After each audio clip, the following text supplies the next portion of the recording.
مستمرة، حيث يواصل العشرات من الصحفيين اعتصامهم المفتوح لحين الإفراج عن زملائهم.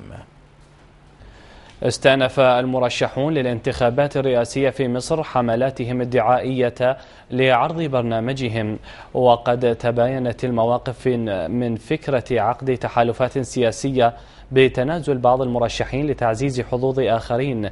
كما أشارت التوقعات إلى أن تاريخ المرشحين السياسي ومدى التزامهم بمبادئهم سيكون فاصلا في استمالة آراء الناخبين.